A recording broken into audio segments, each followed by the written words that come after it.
मिट्ठू तोता और रानू चिड़िया सुबह से बैठे हुए थे। तोते भैया अब चलें, ये किसान तो घर जाएगा नहीं और ना ही हम किसान की मकई खा सकते हैं। रानू चिड़िया, लेकिन वो कालू कौवा कैसे हर रोज किसान की मकई ले जाता है?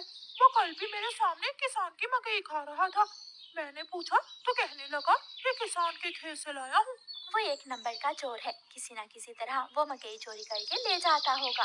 किसान खेत में काम कर रहा था और चिड़िया और तोता बिना मकई खाए ही जंगल वापस चले जाते हैं। हाँ भी तोते और चिड़िया, बताओ क्या आज तुमने किसान के खेत से मकई खाई है? ना ना, हम तो सुबह से दोपहर तक पेड़ पर बैठे रहे, लेकिन वो किसान है कि घर गया ही नहीं और हम थक हार कर बिना मकई खाए ही जंगल लौट आए। मैं तो जा रहा हूँ, पेट भर मकई खाऊंगा भी और अपने साथ भी लेकर आऊंगा। कालू कौवा इंसानों की बस्ती की तरफ जाता है। कालू कौवा किसान के खेत में जाकर किसान से कहता है, किसान किसान, तुम्हें तुम्हारी पत्नी घर बुला रही है, तुम्हारे घर में मेहमान आए हैं। अच्छा, तो मैं जल्दी से घर जाता हूँ। कौवे, शुक्रिया जो तुमने मुझे बता दिया।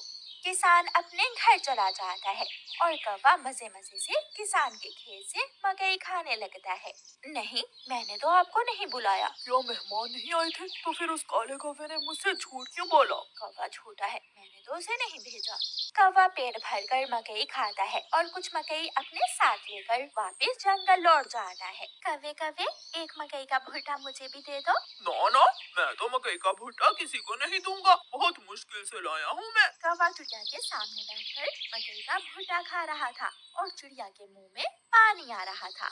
दूसरे दिन कौवा फिर से किसान के खेत में जाता है और किसान से कहता है, किसान किसान, मैं अभी अभी तुम्हारे घर से आया हूँ, तुम्हारे बेटे को तेज बुखार है, जल्दी से घर जाओ। कौवे की बात सुनकर किसान घबरा जाता है और कुछ सोचे बिना अपने घर भाग जाता है और कौवा मजे से मकई खाने लगता है।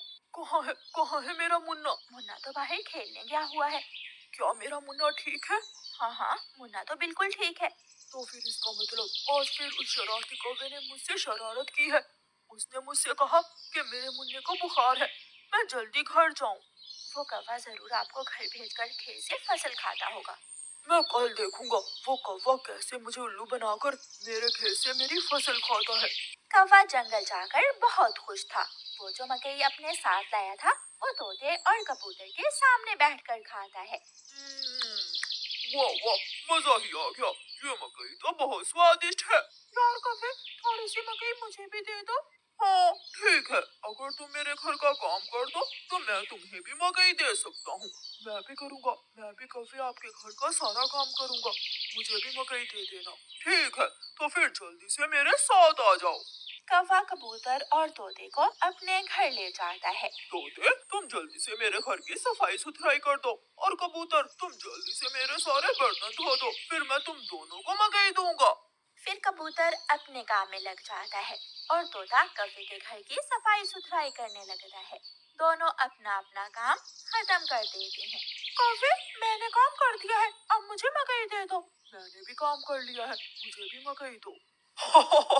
कौन सी मकई? चलो भाग जाओ यहाँ से तुम दोनों, मैं तुम्हें कुछ नहीं देने वाला।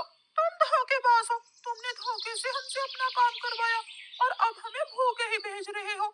कबूतर और तोता वहाँ से चले जाते हैं।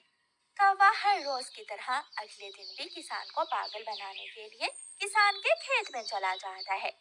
कौवा किसान के पास जाता है और किसान से कहता है, किसान किसान, मैं अभी अभी देख कर आया हूँ, तुम्हारी गाय जंगल की तरफ जा रही है, शायद उसकी रस्सी टूट गई होगी।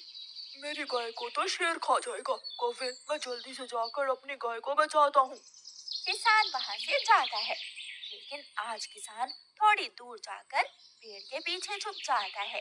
कौवा किसान के खेत में जाकर मकई खाने लगता है। तो ये कौवे का बच्चा इसलिए मुझे हर रोज किसी न किसी तरह खेत से खेल देता है। जब तक मेरे पास बड़ा दिमाग है, मुझे किसान की फसल खाने से कोई नहीं रोक सकता। किसान के पास बंदूक थी। किसान बंदूक चलाता है और गोली सीधी जाकर कौवे की टांग पर लगती है। कौवा बहुत मुश्किल से वहाँ से भागता है और किसी न किसी तरह अपने जंगल वापस पहुँच जाता है। वो अपने घर के बाहर आकर गिर जाता है। हाय, मर गया, मर गया।